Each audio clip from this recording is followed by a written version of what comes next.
Hello there, everyone. Welcome to another episode of the Managing Partners Podcast. I'm Kevin Daisey, and I'm your host. Always looking to bring you great guests from all around the country, managing partners, legal experts in different verticals and fields, to bring you the best that I can. So, uh, with that said, I have a guest today, Travis Walker, out of Florida, who owns and operates a firm. And we're here to learn about his story, his law firm, how he's doing things down there in Florida, and hopefully that can help someone that's tuning in today. So, Travis, thank you so much for joining us today. Glad to be here. Glad to provide some value and have a good chat for sure. Absolutely. So, what I do in the beginning is make sure that people can find Travis, check out his law firm. It's traviswalkerlaw.com, so it's super easy to remember, which I do like. So traviswalkerlaw.com is at the bottom of your screen if you are on video right now. And so go check him out. Check out his firm. You can see what they do. And as always, hopefully there's some referral opportunities for the attorneys watching the show. Maybe Travis does something you don't. Maybe he can be a resource or vice versa. So reach out, connect, and hopefully that can happen here. So Travis, tell us a little bit about where you're located in Florida, and then we'll kind of get into some of the other questions. Yeah, so our law firm is here in Stuart, Florida, which is, for those of you who are familiar with Florida or not, about 2 hours north of Miami, 2 hours southeast of Orlando, maybe about 3.5 hours south of Jacksonville on the Atlantic coast. And that's our main place. And we have a satellite office in Tallahassee and in West Palm Beach. Excellent. Okay, awesome. I'm not as familiar with Stuart myself, but I've been to Florida quite a bit and go a few times a year, so I'm getting to know it a lot better. As I always like to do, I want to hear your story. What makes you unique as an attorney, a managing partner, and what was it like? Where did you come from? How did you become an attorney, and how did you get to where you are today, running your own practice? Sure. So, and I know you're getting more familiar with Stuart. Stuart's part of what we call the Treasure Coast area. So it's a number of counties just north of West Palm Beach. Literally, we're in Martin County, which is the county immediately north of Palm Beach County. So that's where my family's been since 1996. So we've established our roots here and done that. The firm was established in 2012. Before that, I was working with a firm that was based out of Boca, which is in South Palm Beach County. And the managing partner had a Port St. Lucie office, which is where I was, and then decided to apply to be a federal judge. And then I was about 5 years into my practice time and figured, hey, now it's time to give it a go and try to hang the shingle and see how it goes. So that's since 2012 has been a fun time. Done a lot of growth, a lot of opportunities. Really enjoyed the opportunity to give back both to the team that we have as well as the community here, and make it a go. No, I appreciate that. That's awesome. Kind of how that gave you an opportunity to go on your own and had just enough time and experience to do it. But you didn't wait 15 or 20 years. So you kind of took a leap pretty quickly. That's awesome to hear. Similar to my story too. I've been an entrepreneur since I was 23, self-employed. So I didn't fit well into the establishment, I guess. I get it. Be my own thing. Yeah, I get that. So when I checked out your website, and I like the video you had. So tell us a little bit more about that. So you kind of tied it into like a triathlon or a marathon, and you kind of, he's got a cool video. It's like him training and doing different things, but he kind of ties it into, working with the client and dealing with their situation. So I thought that was a really cool way to do it. I don't think I've seen that really done before at a law firm as far as their marketing pieces and stuff like that. So tell me a little more about that and what you do on that side. Yeah, obviously trying to create that unique value proposal and, really try to set yourself apart. And, I've been doing Ironman triathlon since 2019. So, using that analogy of, it's a long race. It can be very hard at times. It's very challenging for our clients. So, being able to relate to their experience and taking it to the next level. So that was a lot of the background with that, and hopefully it resonates and provides some type of the vulnerability and value to the clients so that they feel that there's a connection there. So it was a great experience and really enjoyed it. Yeah. So again, I think taking something that's real and that's personal and bringing that to be part of the firm or the message is great, and it's legitimate and not fake and whatever. So and I love analogies when I'm talking to prospects of my own or helping Sure. out someone in their situation, because it can help them understand better and have a connection. So I just thought that was good. I've seen the opposite side where you have like this personal injury attorney who's trying to go after motorcycle accidents. So then he's like, I ride Harleys too, and you can tell he definitely doesn't. Like, but you got the fake, the fake appearance. Yeah. And so again, it seemed authentic to me, and Thank you. I thought that was a good way to do things. So Thank you. Appreciate that. No, it was like I said, it's a lot of fun, and it's just nice to be able to relate a little bit. So if you want to check out that video, it's on their website, on their homepage, traviswalkerlaw.com. You can check it out and see what you think. And so Travis, so let's talk more about the firm. What do you specialize in, or really what I gathered is you guys kind of do a lot of things under one roof and help a lot of clients with a lot of situations. Yeah. And so give us a little idea of like what areas you really focus on, and Sure. if there's any niche to that at all.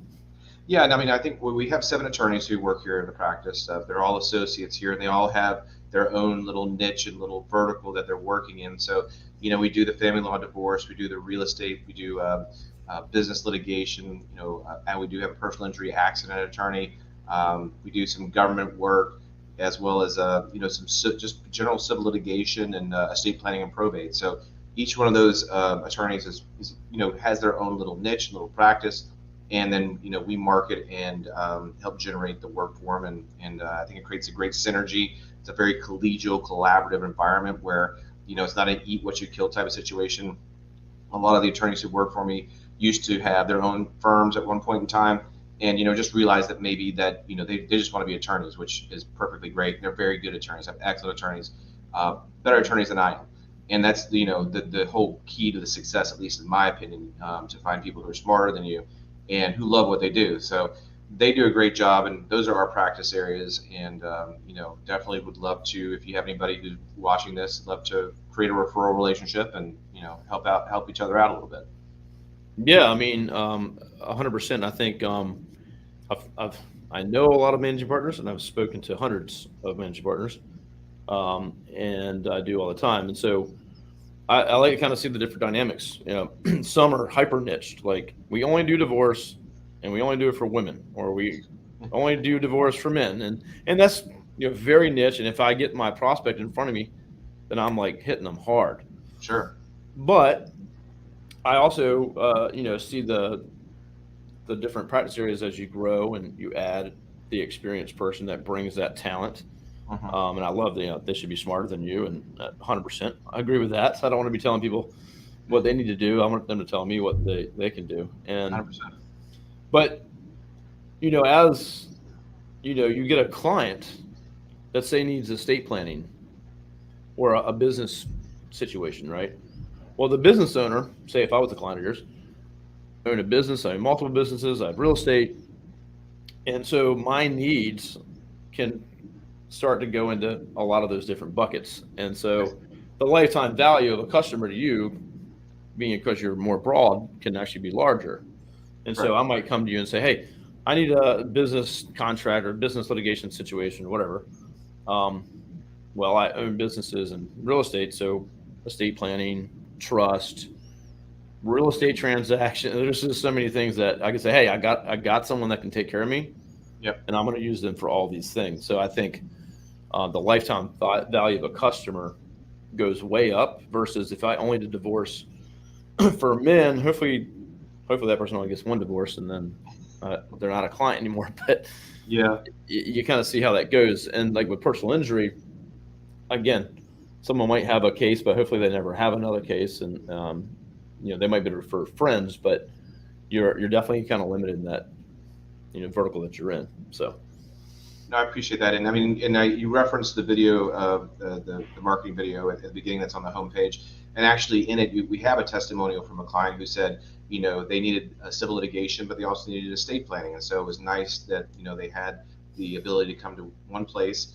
We do, obviously being a multi-attorney firm, we also, God forbid somebody gets ill or, we always have hands on deck to be able to help provide great service to our clients. And so, no, what you're telling me exactly resonates, and it's and I agree. I think there's a lot of models out there where it says go get super niched and everything else like that, and I never found that to be at least a model that like really talked to me or spoke to me.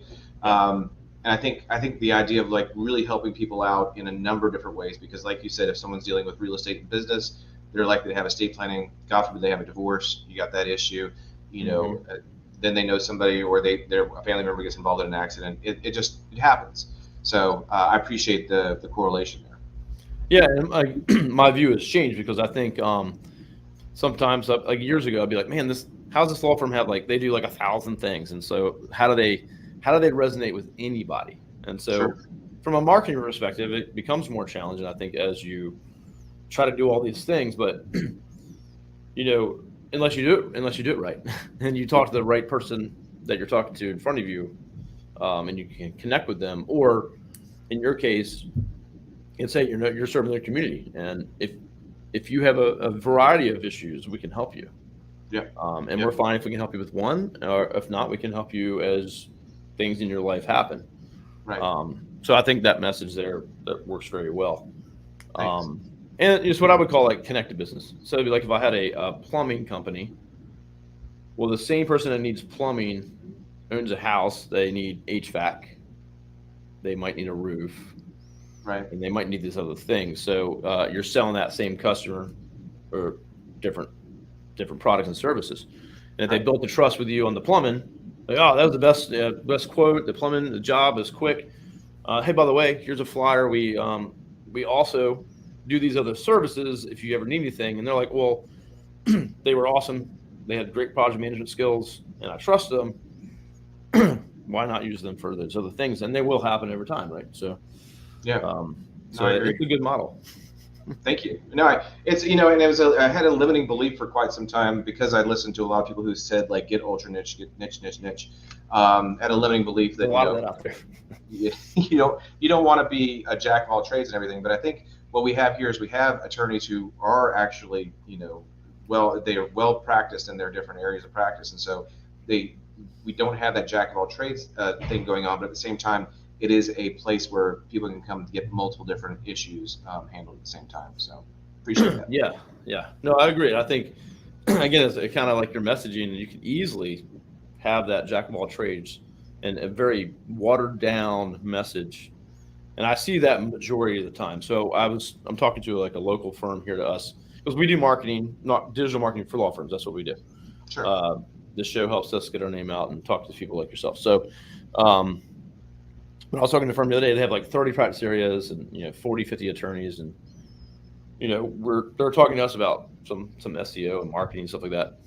And they were worried about showing up for real estate transactions or real estate stuff, because the other attorneys would say, "Hey, what about me?" or our message might get funneled down to say, "Oh, they do real estate stuff."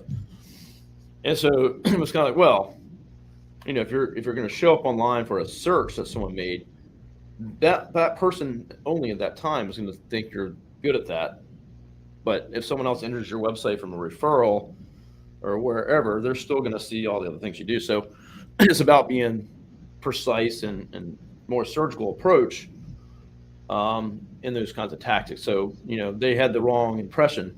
We're not screaming from the rooftops or billboards saying, "Hey, we only do this." Right. We're surgically saying, "Hey, if someone searches for this, then you show up and you look the part. But if someone's just looking for a general attorney, then you'll show up and look like you do a lot of things." So I think having the right mindset and figuring that out is important. Thanks. Took some time, but I appreciate it. So let's talk about a little bit about what you're doing with marketing, what's worked for you, um, what's been a flop maybe, but what's that been like since 2012? Obviously, times have changed over that time, but how do you get in clients, and what do you see is working well for you right now? I mean, I think at the very beginning back in 2012, a lot of it was, hey, I'm going out on my own. Love to help anybody out who has anything. I really love my community. I enjoy giving back to it, and I think that, when you come from an honest place of like, just wanting to give, it comes back, and you don't have to worry about it. Over time, as we grew the practice, obviously went and looked at organic SEO and PPC and now LSAs to like really kind of dial in that marketing because I don't know, you're in Virginia and I'm sure that's growing pretty crazy up there too, from what I understand. But down here in Florida, we're getting so many new residents and, obviously they haven't developed relationships with local attorneys. They've maybe come from New York or California or wherever. So you need to get in front of them and let them know what you're able to do and provide value for them. And so I think that digital marketing has been a big part of it. As far as like, what's been a flop, I'd say, print advertisements in newspapers. I've tried that a few times. That hasn't been great. And maybe there's also a cadence that has to happen there. So maybe I wouldn't give up on it just yet. But I think that, even, I mean, in 2012, people weren't necessarily, especially the older community wasn't necessarily dialed into doing marketing. We're looking for people online to do stuff, but now, everybody uses Facebook, everybody uses Amazon, everybody does all these different things. They know to look for Google reviews, they know to, look for all this different stuff. So, dialing all that in is big. But some of the more archaic, obviously the yellow pages and that type of thing is really kind of gone the way of the dodo. 100% I could agree with that. I think, obviously we do digital, so that's a strong belief of mine. But what you just said is kind of a story that I tell a lot of times. And for me, I don't convince anyone about anything. I can share, but I don't try to convince like a client that they need to do this or that. It's not worth my time to try to do that because it's just they got to believe it and need a solution or not. So, but one of the things I leave them with sometimes is, hey, no one looks for me online. I'm referral only. No one looks online. I'm a business attorney, and it just doesn't work. Yeah. Okay. Well, I can show you how that would. So just what you said. So say, I own multiple businesses, and I'm like, you know what, my next business, I'm going to open down in Florida. So I need to go down there, set up shop. I'm parting ways with my business partner. I need a new attorney, and I want him to be down there. I don't know anyone down there. I don't know who to ask. I can't ask my neighbor. I can't ask any of the business associates. And so I use my own ability to search, do my due diligence, look at reviews, look at the website, and go around and say, you know what, I've made a couple of high-level decisions. I'm going to reach out to these firms. So I think, and especially with Florida, where there's so many people coming in, that makes a ton of sense. And if you're not there on search to some degree, or even next door, or Facebook referrals and all kinds of things like that, Sure. I think would be a huge part of what you guys would need to focus on. So it makes a ton of sense. Yeah. No, I agree. And yeah, I kind of liken it to an arms race sometimes too, because you probably see that in the digital world, especially the more competitive practice areas. It's like there's no finish line really, and you're constantly dialing this in. You're constantly, looking at what's the new. I mean, 3 or 4 years ago, nobody was talking about LSAs, right? And now, and now I'm almost feeling like if you're talking about LSAs now, you're really behind the curve. And there's probably something else coming out, if it hasn't already come out, that's really going to be the next game changer. So it's like an arms race. You kind of definitely have to be in front of it in a number of different ways. Oh, it is. It really is. And I mean, good news for me on that one, I guess. But if I got a client, it's like, hey, I need to do SEO. How long does it take? And when's it done, basically, or when are we there? Yes. And it's just that's a hard conversation to have. But it's like, for one, if you're just starting and you're in a competitive space in a competitive market, don't plan on seeing much action. You got firms that have been spending tens of thousands or millions for years, and then you want to show up and spend $5,000 a month and you're going to be at the top, and it's just not going to happen. So, and then SEO changes, Google changes, the rules change, and so yeah, it's a constant, and there is no finish line, right? So, um, it's a constant battle, and I would bet that's a challenge for managing partners to always have to battle with. It's our marketing is not always going to be perfect, and it's never done. So Yeah, no, 100%. And that's, but that's the great thing about capitalism and marketing and everything else like that is like, there's always going to be somebody who's coming up with a new innovative way to make something better, and you're just going to have to stay in front of it, or you're going to get left behind. And so, as long as you take that mindset mentality, you should be on your A game. yeah, 100%. Yeah, great conversation on that. Couldn't agree more with what you were saying about all this. Um, so what is your plan? So you're going well. You got 2 satellite offices. You got 7 attorneys. Um, what's the plans look like? What's the growth plans looking like for you? What are you thinking? Yeah, my goal is a $1.1 billion law firm by 2026. Obviously there's the challenges, and you're going to build systems, break systems, build systems, break systems through the process. Obviously marketing is a huge part of that as well. And trying to find a way to just add more value, both geographically, practice area wise, and just in the practice itself. So that is the ultimate goal. 1.1 billion. Yes. Why the 0.1? I love it. But- I think I was doing different mindset exercises and everything else like that, and I was calculating different ways to get to different numbers and everything, and so it just came to 1.1. I was asked before, and I told him is taxes, but obviously that's a lot. That's pretty low on the tax level, but yeah, that's just when creating that image in my mind, that was that's how it all calculated up to. So yeah. Well, you can't fight that. If it's up here, that's a good chance you'll accomplish it. So With I know our goal is 100 million in annual revenue. Excellent. Yeah. So I have another podcast where we talk about that. I got like 1,300 episodes.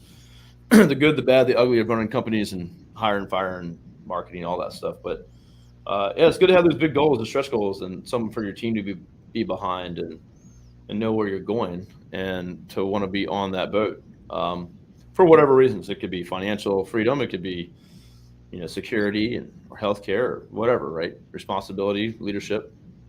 But I think as anyone listening that's owns a firm, like your people need that. They need to know that there's somewhere we're going, there's a mission, and they can contribute to that, and they also can move up along the way. If you're not growing, there's no spot for them except minimal pay with a 3% raise every year at the least, and not very exciting things happening. So yeah.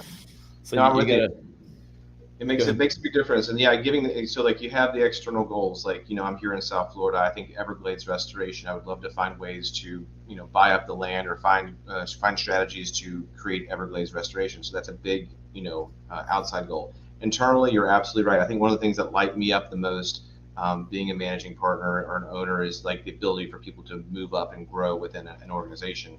The traditional law firm model, you have a couple legal assistants, a paralegal, and an attorney, and there's not a whole lot of room to grow. But when you create a system and a really organization, we've got close to 40 people working for us. You need to bring on an IT guy. You need to bring on someone specifically for hiring and these type of roles and stuff. And people who started as receptionists can get promoted and get raises 2-3 times easily. So that's what lights me up, and I think that's a great call out on your part. All right, yeah, I appreciate that. And yeah, we did the same thing here, and we know that, and we kind of preach that at our company meetings every month, and we try to show it too. Hey, this person started here, now they're here. This person just had a 2-year anniversary, and blah blah. We go through the whole thing, and it's hey, by the way, here's where we're going, just in case anyone forgot. And you gotta kind of go over that a lot with folks, and then sit down with them, like what's their goals, what do they want to accomplish, how can we help them. For sure. Someone might be inspired by the whole, your restoration for the Everglades, like you said. that could be the reason they're there. Who knows? So I think that's awesome. Yeah. Thanks. Appreciate that. Yeah. Great goals. I love it. Thank you. Well, Travis, anything else you care to share, or a tip to maybe a younger managing partner or someone that's thinking about hanging their shingle? What's the word of advice you give them? Well, like, I mean, we kind of touched on a little bit, Kevin, with regards to mindset, and like you said, you had the $100 million goal. The line is whatever a man can perceive and conceive, he can achieve. So, like, once you visualize it and you take the risks, knowing that it's a roller coaster, and those who are considering going out on their own, or they're right on they're on that cusp or whatever, just know that it's a roller coaster. There'll be tough times, but it's not your lack of resources, it's your lack of resourcefulness. And so, give it a go, and just be ready for it. Great advice. Yeah, I think the roller coaster part is to keep that in mind is good. So, what did Elon Musk said? Being an entrepreneur or starting a business was like chewing on glass and staring into the abyss or something. So, sometimes it's a crazy place to be, but it's a rewarding one for sure. 100%. I wouldn't change it for the world. So I'm glad you're on the journey with us, and can be here to share what you're up to, and hopefully some people found some value today in this, and we'll take a look at your website, connect with you. Travis, I think we might have connected on LinkedIn. So he's active there. So if you want to connect with him there, I'm sure you can do that. If not, traviswalkerlaw.com. So yeah, connect, reach out, take a look at that video I told you about, and see, what he's doing there. I think it would be useful for a ton of attorneys I know and clients struggle to do video, and they don't produce anything like polished or even like social media video. So Thanks. I think that's law firms lack that, and with a video like that, Travis can make a connection with someone he has no clue who they are, and they just stumbled upon his website or his YouTube or whatever, and they're like, okay, I get to meet the owner and feel like he can take care of me, and I like what he talks well or whatever. And you can't do that with just text or even a photo. So I think video is underutilized at this point in the legal space for sure. Thank you. Appreciate that. Cool. Is there anything else you want to share? No, I think that does it. I mean, I think I really appreciate the time to be here to share some time and some value, and I think it's a great service to provide people out there, because there's not always a great huge amount of resources for people to grab hold onto. So I think it's great. No, I appreciate it. This is what I love doing. I love business. I love talking about it. And so for me, whether it's the law firms or any other business, I can sit there and talk all day about it. So it helps me just to have guests like you on and have these conversations as well. So, but we'll be distributing this out and getting it out to as many people as we can. So as always, anyone listening, you can check out the podcast. If you go to radiodigital.com, we have almost 300 episodes, every practice area, almost every state, and some international law firms. Great job. So there's content that you can find. We also have some experts in different coaches of law firms and marketers that I bring on, competitors. I just interviewed with two competitors last week, and we are sitting there talking about certain things. That's really cool. And so there's plenty of work out there, and kind of have those debates and kind of tell what's real out there and what you should be looking for. So sure. Yeah. Anyone has any topic ideas, things you'd like to see us cover, guests you'd like to see us have, please reach out. You can LinkedIn me or go to the website and connect, and happy to change it up. So Travis, everyone, thank you so much, and we'll see you soon on the next episode. Thank you.